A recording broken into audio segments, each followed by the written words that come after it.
I've experienced it both ways, where my dad for a little bit, and also my mother-in-law, were their bodies were very healthy into old age, and yet their minds were not sharp, and there was some dementia. That is a very long, slow, painful, really agonizing process, and it can go on for many years. My mother, on the other hand, is super sharp mentally, but her body's just falling apart. So I've seen both ways, and of course the needs of these of the seniors are much different. In the case of a person that needs a locked facility, or some kind of board and care home that requires a much smaller situation in kind of a home-based environment, a locked facility. There are many different things that you look for and that you want for those seniors. And then for people like my mom, the needs are different, but they're just as profound. And then, of course, every year that goes by, there are more issues, and your senior loved one requires more care. So it is a privilege, obviously, to have a mom. I'm 64 and I still have my mom. And I don't think a lot of people who are over 60 can say that. So I know that I'm extremely lucky. And knowing she's had some really serious health issues, that I thought, every time this would happen, I would think, well, this is it. I'm going to be, this is the end. I got to prepare myself. And yet she just bounces back. So I know that eventually that will not happen, but it's kind of magnified for me the idea that I have to realize that every day is a blessing. And that's a very cliched kind of phrase, but it really is true that you have to stop yourself in the midst of all the to-dos that you have in your day and your busy schedule. And, you've got your career, and you've got your kids, and you've got your spouse, and, there's a million things that are responsibilities in your day, but you have to really stop yourself and say, I need to make time for this senior loved one who may not be here, right, next month or next year. My first question is, how can you communicate and treat each holiday like it is the last without having that mentality? I guess. Right. Yeah. It's how you do it. I think it's a delicate balance. One thing that happened on Thanksgiving, I think this is a good example of how it can be effective, how communication can be effective, was Mom's been in skilled nursing after having a stroke. Now, the good news is she's leaving, and she will be back in her apartment in assisted living this week. But while she was recovering from the stroke, Thanksgiving occurred. And so my thinking was, I know she's worried about her strength level. She's still weak on one side from the stroke. At one point, she was having some swallowing issues. So I'm thinking in my head, okay, how can I make it easier for my mom? So I call her and I say, we're going to have Thanksgiving. I've got a 4-hour pass. You can come for Thanksgiving. I've gotten permission. We're going to have appetizers, the meal, and dessert. I said, you can come for, 1 or 2, or what do you think? And surprisingly, she just popped right up and said, I want to try to do it all. And it really surprised me, because she just had this stroke. She's frail, she's weak. And yet the will was there to interact with the family and be part of Thanksgiving, and she didn't want to miss it. And as it turned out, we were very cautious about everything. I mean, she stayed in the wheelchair. We made sure that, we had a wide path we tried to make things as easy as possible for her, but at the meal, she was leading discussions. She was eating a full meal. She was just as vibrant as you could want. Now, I did not expect that, and also we blew through her deadline. She stayed for 5 hours instead of 4, and now, granted, there were a couple days afterward where she was just exhausted. She was really trying to recuperate, Right. but I think that was an example of like, you do have to be the boss in some ways with an elder person.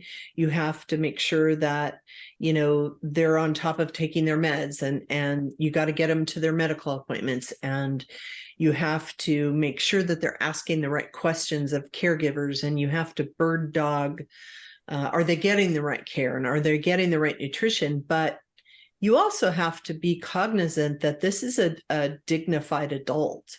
Right. And they want to make as many decisions for themselves as they can. And, it's funny when she would be hospitalized or go into a new medical office, a lot of times the nurse would just talk directly to me. Right. I think they're used to elderly people my mom's age not being as sharp. So I will always say to them, look, mom's all here.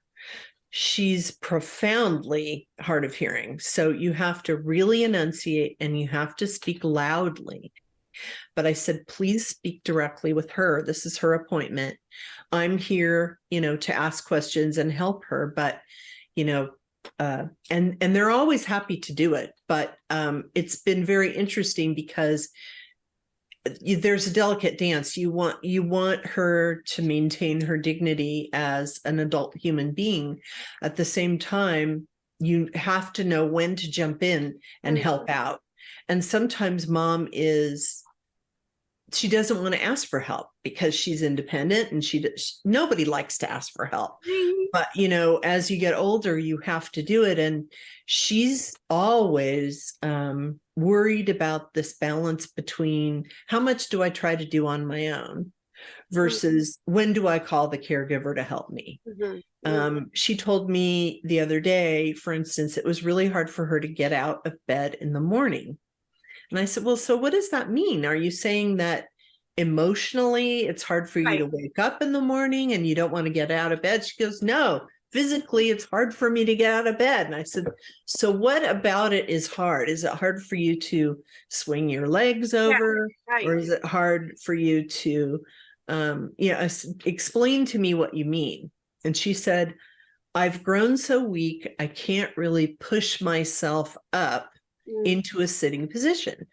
So we talked with her physical therapist, and the therapist said, hey, it's super easy to get on Amazon. There's like this temporary bed rail. And it's very small. It's not like a big hospital bed rail, but it's a temporary small one, and it's exactly what she needs. She can just grab it, pull herself up. She doesn't have to call anybody. And these adaptive things are things that you learn about when you have an elder person in your life. And it's amazing at how much it can foster independence when you know what to buy or what to ask for. And she is very fortunate. She has good physical therapy. She has excellent occupational therapy. And they're very frank with me about here's how much she can do. Like with Thanksgiving, I think at Christmas dinner, I'm going to cut her meal before I give her the plate, because it does two things. I know that she'll eat it then, but also she won't have to ask for anybody to help her. And that way the conversation can continue. She can still be part of everything. And I know she's weak on that one side. So if she needs to use a spoon instead of a fork, then we have all that there. But part of this you learn through trial and error. Right. And part of it is it all does go back to communication. When in doubt, I try to pick up the phone and call the caregivers, or I have found too that this is just an aside. I've had 3 different elderly people go through their elder years. And I've probably experienced 7 or 8 different facilities for the elderly for different needs. So a senior apartment building where it's just for seniors, but there's no extra assistance. A retirement community like where my mom lives, that's for independent living, where they maybe give you your meals. Assisted living, that's a few steps up from that, where all your meals are provided and there's extra help for things like medications and, showering and things like that. And then within assisted, there's all these levels so that when you get to a certain point, elderly, or you've had a stroke or a heart attack or something, you go up in these levels of care. And then lastly, there's skilled nursing, which is, it can be 2 things, the end of life, or it can be, in my mom's case, she's been there several times where she's hospitalized for some reason. And when you're hospitalized, they won't send you right back to your assisted living apartment. You have to go through skilled nursing. You do a lot of intense therapy. They work with your nutrition. They figure out what your weaknesses are, and they won't really release you until they know that you have improved up to a certain point and you're not going to improve anymore. But also there are board and care facilities, and board and care facilities primarily are smaller, like home situations that are either locked for dementia patients or unlocked.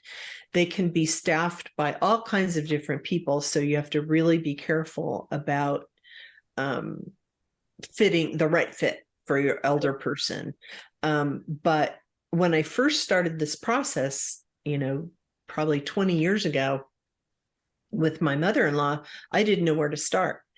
And there are many different resources that are out there that a lot of people don't know about. I didn't know there's a place called Elder Link. It's a free service. It's a website. You go in and you plug in your loved one's age, the geographic area where you want the care facility to be, the level of care they need, the budget that you have, and then it will spit out registered, licensed facilities for you to go visit.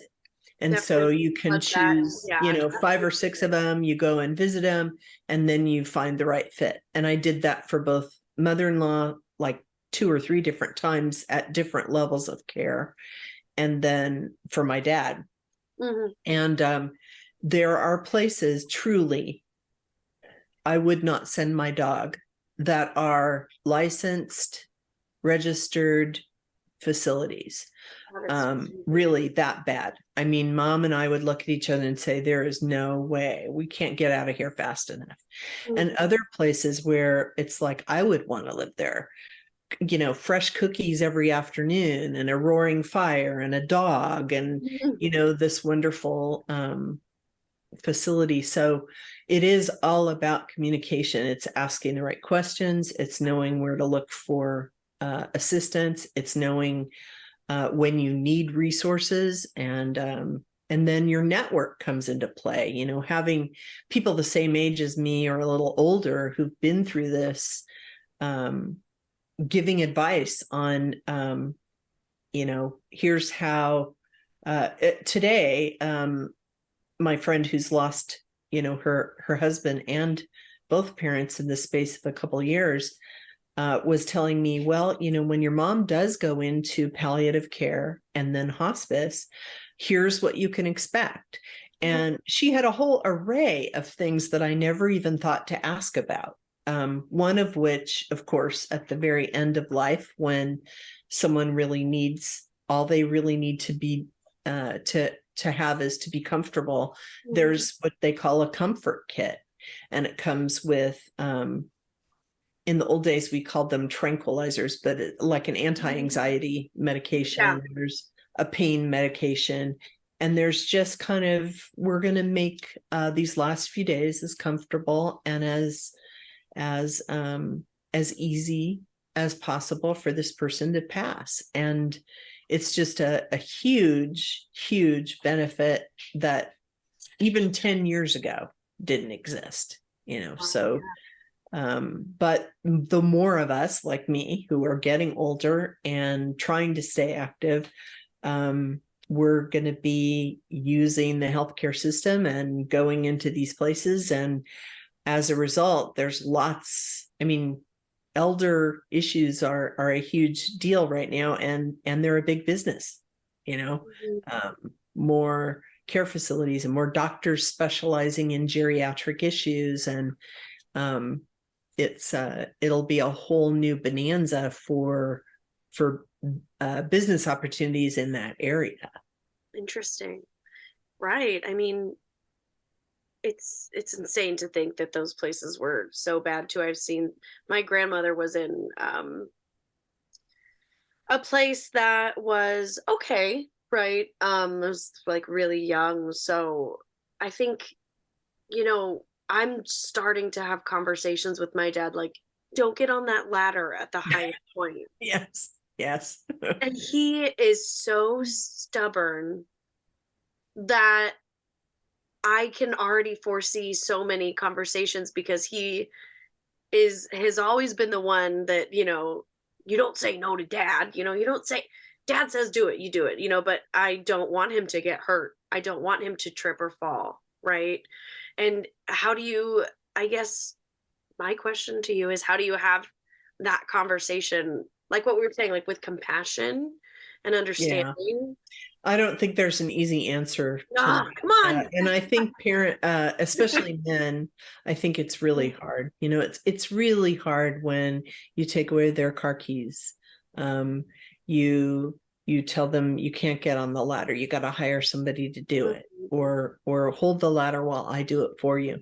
I don't think there's ever an easy answer. And I've had friends that just have these nightmare stories about dads who were driving well into their 90s without being able to see, or and their excuse would be, well, the only place I drive to is church on Sunday. Well, that still involves 3 stoplights and a signal, and 8 million other people on the road. So my mother, I'm very fortunate. When she had her first heart issue, and we thought we were going to lose her, one of the first things I said was, when you recover, you can't drive anymore. And she was like, okay, here are my keys. I don't think most people are that rational or reasonable. I think most people are like your dad, and they have a lot of pride. And I think the only way to get around that is to just be as loving as possible, but say, I am concerned for your safety.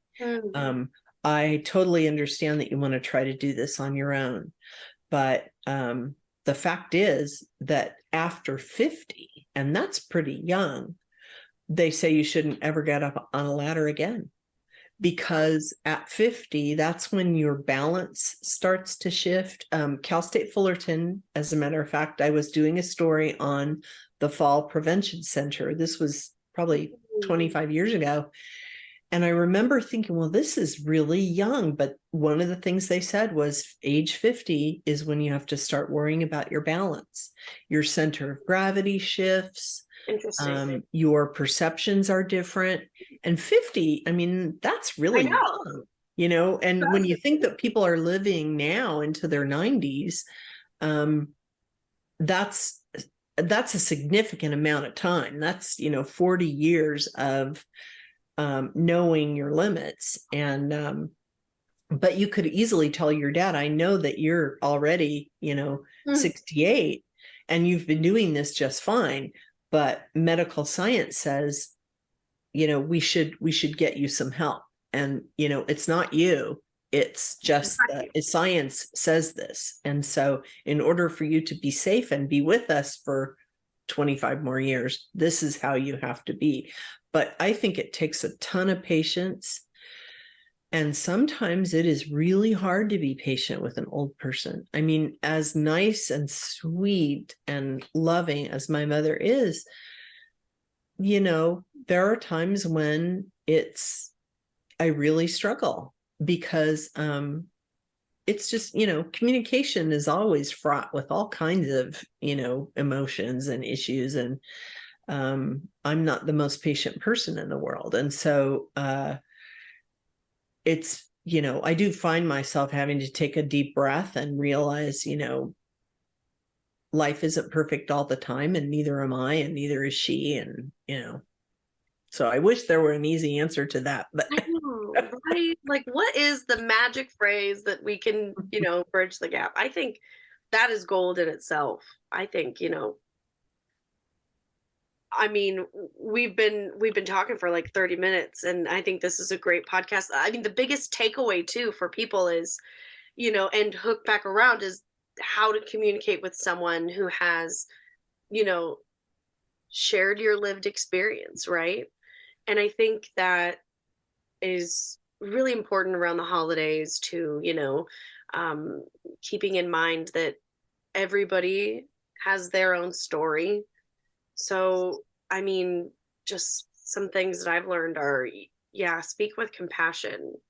I have terrible patience too. It's so bad, Kathy. Well, my mom, just in a funny story about my mom, she living in this retirement community, of course, there's lots of older people. So she's with these other older people all the time. And of course, she had her own set of friends, all of whom are about the same age. And one time she's regaling me with this story about her friend Irene, and Irene saying, my kids never call me. My grandchildren never call me. I just, after all the things that I've done for them all their lives, and here I am, and I'm a widow and I'm alone, etc. And mom was like, I'm so lucky because, my grandkids come and visit me, and, you call me all the time. And she said, I feel really fortunate. And I thought about it a minute. I said, Mom, it's because you're a nice person. Right. I said, you are really nice to be around. You've always been a key person in all of the grandkids' lives. I mean, they love you, and they love you because you're not a crabby old woman, and so many there's no doubt about it. When you get older, you have a lot of aches and pains. I'm sure. Your friends are passing away. You lose your spouse. I mean, it is not a pretty thing. Aging is not for sissies. That's what Mae West said. And it's really true. You have to have a lot of patience. And if you could imagine, like my husband said this to me one time, your mom will never, ever have a good day again. Like if you could just imagine, you wake up in the morning, everything hurts. You can't get to the bathroom without your walker. Right. You take 40 minutes to take a shower instead of 5. You need help getting on your compression hose, which you need because your legs swell up because you have congestive heart failure. I mean, so you go about your day and like nothing is going to ever be perfect again. So you can't ever like wake up in the morning and say, oh, I feel great. Right. You have to deal with it. You will never have that happen again. And so if you think about it that way, it's much easier to sympathize and to think about everybody in life has their burden, for sure. I mean, you never know what anybody else is going through, but you can put yourself in an older person's shoes if you think that way, like arthritis and, my mother, all kinds of pain issues. Yeah. I mean, I never really, as someone who's 29, some parents, I had a best friend pass, but she was my age.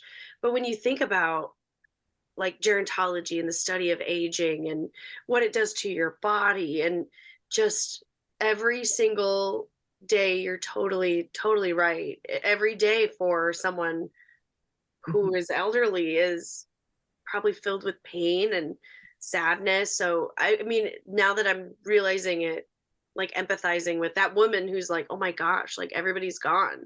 Yes. I'm like, Well, and that was an interesting conversation because mom is very modest. She would never think to herself, oh yes, I'm a sweet lady. But I mean, that's the reality. Is the difference was her friend wasn't necessarily the nicest person in the world. And mom, when I was moving her from her independent living apartment into assisted living, and at the time she was elsewhere because she was being cared for. So I'm trying to do this move on my own. So I'm packing up all of her stuff, and I'm in there for several days trying to go through things, and we had to really get rid of a lot of stuff to downsize. So I'm in there and I have the door open, and people would walk by, on their way to meals or what have you. And inevitably, every time I was there, somebody different would stop in and say, when is Barbara coming back? We really miss your mom. She is just the sweetest person. And inevitably, if I take her to a medical appointment, if I talk to a therapist at the skilled nursing, her physical therapist, for instance, they'll say, totally unsolicited, your mother is just the sweetest person. We really love working with her. And that is a testimony to her, but it's also the reason why everyone is very happy to drop everything and drive her to a medical appointment, to go and visit her, in the middle of the afternoon. And so what goes around comes around.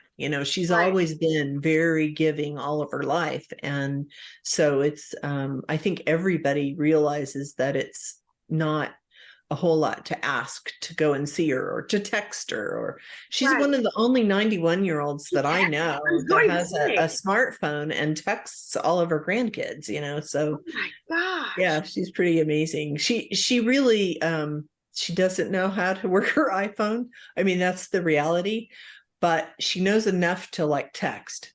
Oh my. So that's good. That's crazy though. I mean, this woman, I hope I get to meet her one day. She sounds incredible. And you're so right with like the kindness. I always think it costs $0 to be kind. Yes. You never know what somebody has gone through.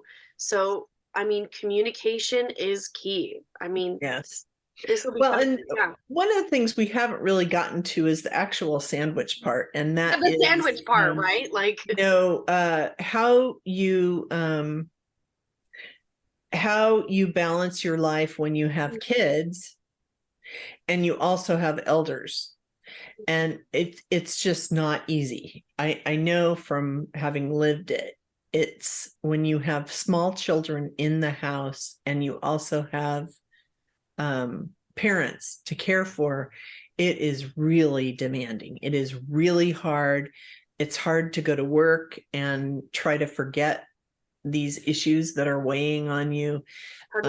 It really helps to have somebody to talk to unload on, because it's a big demand to actually do it all well. And you have to know when to say no, set limits. For instance, with the 3 kids, I think all 3 of them would have liked to have had multiple activities after school. And I had to go to each one of them and say, you get to choose one thing. You can have baseball or you can have Boy Scouts, but you can't have both, because I will literally go insane if I have to go to one more thing. That's 6 things you have to go to. And, I feel bad to this day because our middle kid would have liked to have done both, but I made him choose because there's only 24 hours in the day. Both mom and dad work. We've got the elder care issues. We've got other 2 kids. I physically cannot go to 3 things after school. So, And poor Emma, our youngest, had no interest whatsoever in sports. But I think she probably went to 150 baseball games by the time she was, 7 years old, because both boys started Little League when they were 4. So, and you go to every practice and you go to every game, and it's very demanding. So parenthood in and of itself is a really demanding job. Taking care of a parent, even though I never had them in the home, so that's a whole different ball game when you have them in your home. But having the responsibility of parents and then having a career, it's, when I look back on it, my husband and I joke that we can't remember the 1990s, like the entire decade, because that was the decade when we had kids, little kids, and you're exhausted all the time. I mean, there are entire years where I don't remember anything because you're just so sleep deprived, and there's so many demands on you that you just power through. And that's good advice. It's really hard. Do you get into a routine that's like, I would imagine, do you wake up at 4 a.m. and Well, I think the thing is you have to know when to say no. And, some days you're just not going to give 100%. Some days when you go to work and you think, how can I get through the day? I can get through the day by giving 85%. Not everything has to be perfect. I'm going to meet my deadlines. I'm going to write the stories as best I can. I'm going to be as nice to people as I possibly can. I'm going to go to all the meetings I have to go to, but I may not be 100% at everything I do. And you just have to be honest with yourself about that. I also was very fortunate when things happened with my dad, that I had a very understanding boss who had had the same issue happen with his father. So when I called him and I said, we had kind of a disaster happen when Dad was in the skilled nursing facility, I had the social worker come to me one day and say, your dad's got to leave in 24 hours.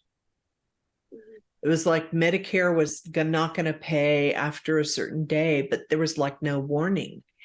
And I literally had to call my boss and say, I don't know how many days I'm going to need, but it's an emergency and I need to start from scratch to figure out where he needs to be, the kind of care he needs, and then where to put him. And then I have to move him.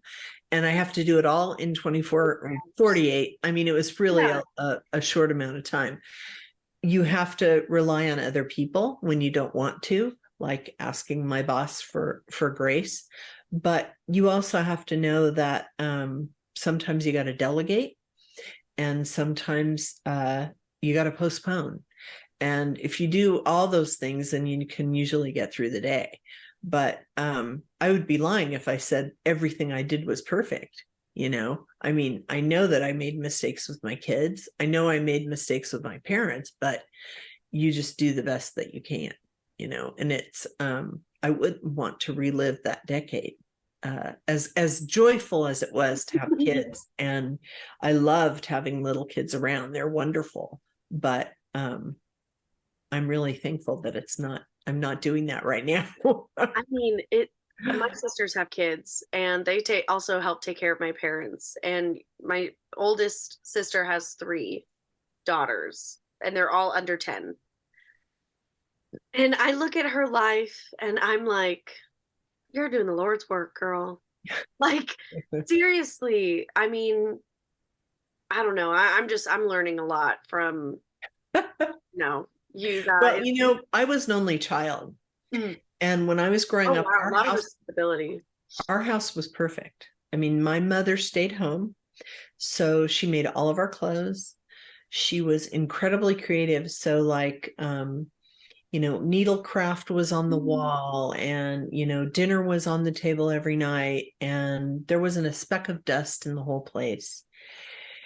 And when I had kids, and tried to make a home, and of course my husband is he does a lot more of it than I do.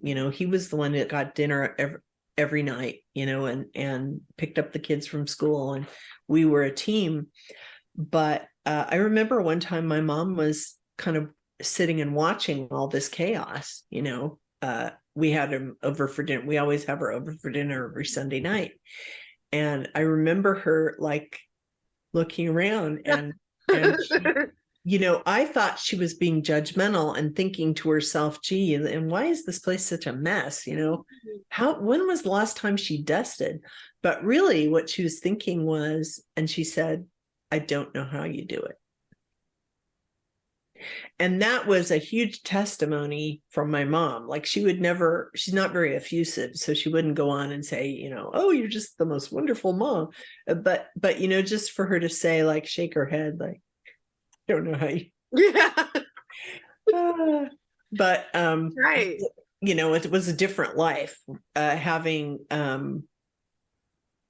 one child, and of course back in those days you got married and you gave up your career. That was just what you did. Dad earned the money, mom stayed home. It was a real 1950s kind of existence, and I can't even imagine that now, but back then that was the thing to do. So, and now you have 3 wonderful kids, and well, and I think in a future WriteHer podcast we're going to talk about this, but one of the challenges now for me and my husband is parenting adult kids, which is its own challenge, because it's a really fine line between meddling and nagging and putting your nose in where you don't belong versus not caring. You want to be, kind of this balance, and we are anxious, let's just put it that way, for my grandkids. Dad is a very anxious man. We're anxious for grandkids. But that's something where that is not our decision, right? All we can say is, yeah, we're ready. You can't say like TikTok, right. I want to be a grandma now when I can still like enjoy it. Not my decision. I know. That must be interesting to come full circle, right? Like it's excruciating because I between my partner and I, we have 8 nieces and 1 nephew. Wow. So I love getting to visit them so much. Because you get to go home. Well, that's a lot of Christmasing. Does everybody get a gift? That's a lot. Talking to them is so interesting. That it's like, how do you figure out what a 9-year-old doesn't have that you can entertain them with? So I'm not doing anything tech, I'm doing all fun retro stuff, but to keep us a little on track, I think we have been through this flow of, your experience and the experience of communicating with, staff. And I had no idea that like there were ElderLink resources, we can. Well, you've probably heard of A Place for Mom. They advertise all the time. It's called A Place for Mom, and it's very similar to ElderLink. In fact, I think they're the same thing. They're just different groups, but they're you don't pay anything to these services. And the services themselves get paid by the businesses that they refer you to, but with the caveat that everybody's licensed and all that stuff. So but you have to be aware of that wherever you go, they're going to get some kind of kickback. But the good news is you don't have to pay anything up front. And they're usually very caring on the phone about how can we help you and how soon does this have to happen and what's your budget. And they're very understanding. But yeah, to know some of those resources is. I think this will be great. We'll hopefully can use more hashtags and people will see, and hopefully people that are searching for elder care tips coming across this podcast will be a really valuable resource for them. So I hope so. absolutely. Oh, it definitely is.